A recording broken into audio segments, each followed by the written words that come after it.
Assalamualaikum warahmatullahi wabarakatuh. Yang saya hormati Ibu Anissa sebagai dosen pengampu pada mata kuliah termodinamika, dan yang saya sayangi teman-teman saya semua.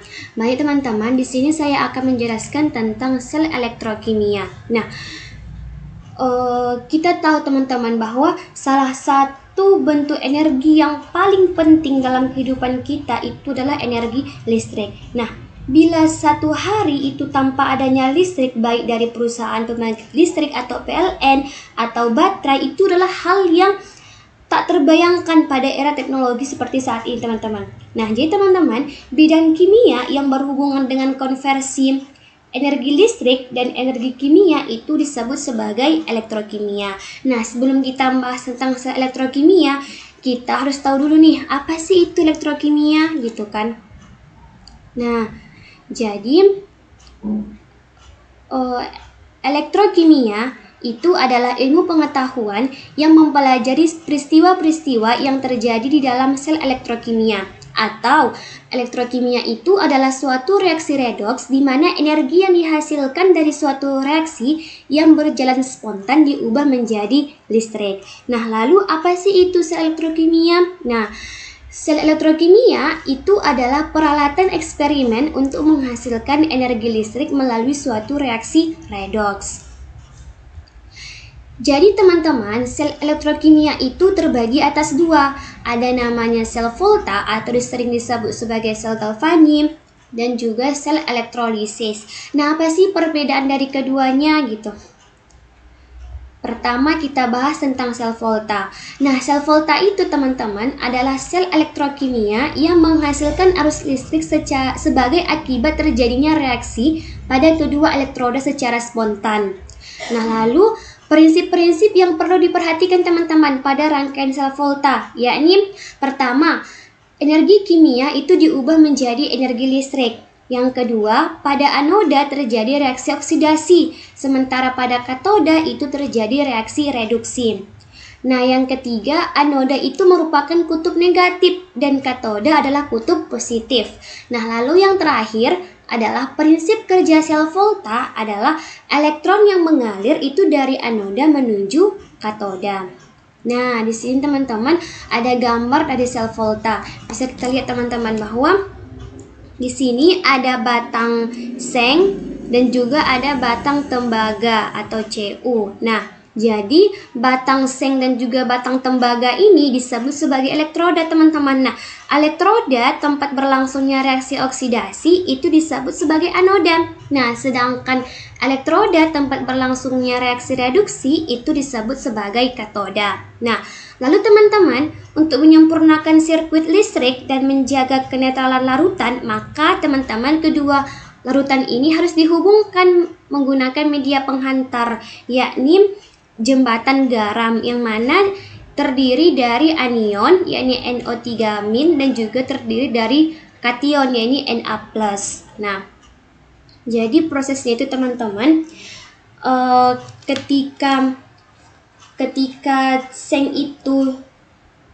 seng dan Cu itu dicelupkan, maka sel volta itu akan berjalan sesuai prinsip bahwa Zn akan berubah menjadi Zn2+, sedangkan Cu2+ itu akan berubah menjadi Cu. Nah, pada reaksi tersebut teman-teman, yang menjadi anoda itu adalah si Zn. Nah, sedangkan menjadi katoda itu adalah si Cu. Nah, karena si Zn itu merupakan reaksi oksidasi, sedangkan si Cu itu merupakan reaksi reduksi, maka ketika reaksi reduks itu berlangsung, elektron akan mengalir dari anoda ke katoda menuju melalui kawat. Nah, sehingga timbullah arus listrik yang terukur oleh voltmeter. Nah, lalu teman-teman dalam larutan kation Na+ itu akan bergerak menuju si katoda, sedangkan anion si NO3- itu akan bergerak menuju si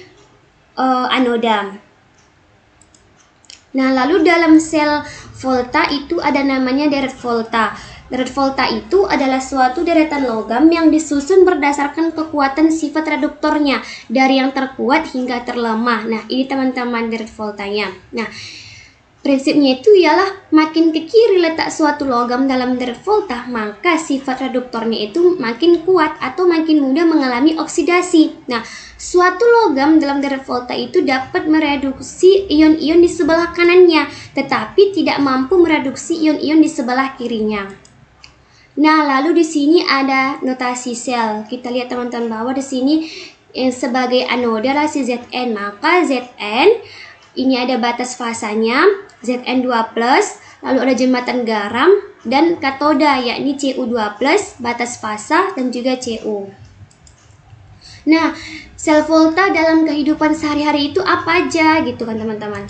Yang pertama itu baterai kering. Nah, tanpa kita sadari teman-teman bahwa kita itu sering menggunakan sel volta sebagai sumber energi yang mudah dibawa kemana-mana. Contohnya itu seperti senter kayak gitu.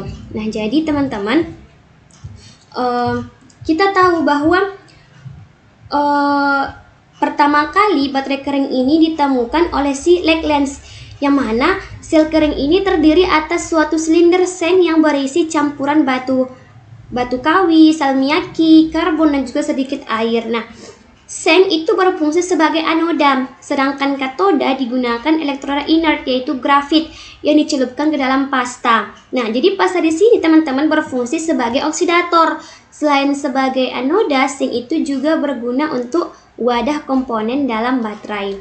Nah, lalu yang kedua itu ada sel aki. Nah, apa itu sel aki? Nah, aki itu adalah jenis baterai yang digunakan untuk kendaraan bermotor. Nah, aki menjadi pilihan praktis karena apa? Karena ia mampu menghasilkan energi listrik yang cukup besar dan dapat diisi ulang. Nah, jadi teman-teman, sel aki ini terdiri dari anoda timbal dan juga katoda timbal dioksida.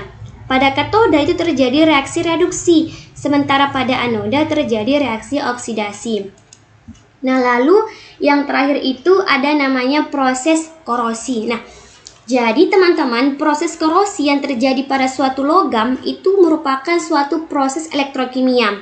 Misalnya itu korosi atau perkaratan pada besi. Nah, jadi proses korosi itu teman-teman mulai terjadi ketika tetesan air itu bersentuhan dengan besi. Nah, jadi sisi luar dari tetesan air yang mengalir ke udara menjadi salah satu kutub dalam suatu sel volta. Nah, seperti gambar ini teman-teman. Nah, lalu kemudian elektron itu mengalir dari dalam tetesan air melalui logam besi menuju ke sisi luar tetesan air. Nah, jadi logam besi itu berfungsi sebagai sirkuit eksternal antara dua kutub sel. Nah, jadi ion hidroksida bergerak ke dalam tetesan air, sedangkan ion besi itu bergerak keluar tetesan air. Nah, ketika kedua ion ini bertemu dan bereaksi, maka terbentuklah endapan besi 2 hidroksida.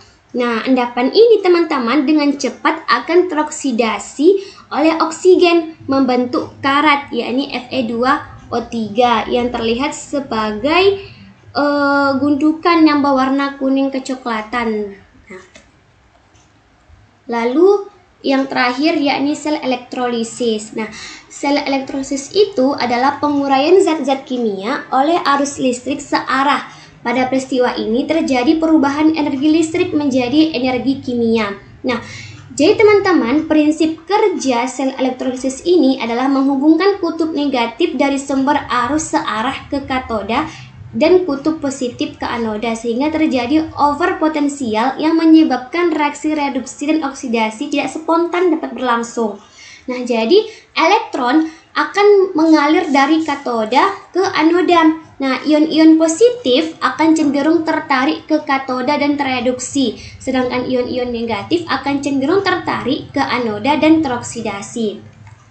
Nah, ini teman-teman contoh dari sel elektrolisis, di mana di sini terdiri dari anoda dan juga katoda, dan di sini ada sumber tegangan listrik. Nah, jadi apa sih kegunaan dari sel elektrolisis ini dalam kehidupan sehari-hari? Nah, jadi sel elektrolisis ini sering digunakan sebagai pembuatan gas di laboratorium.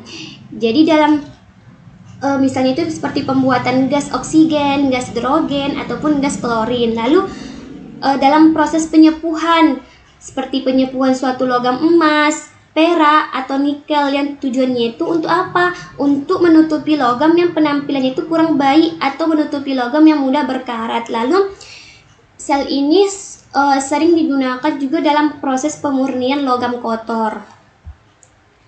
Sekian presentasi dari saya. Bila ada kesalahan saya mohon maaf dan saya akhiri dengan wassalamualaikum warahmatullahi wabarakatuh.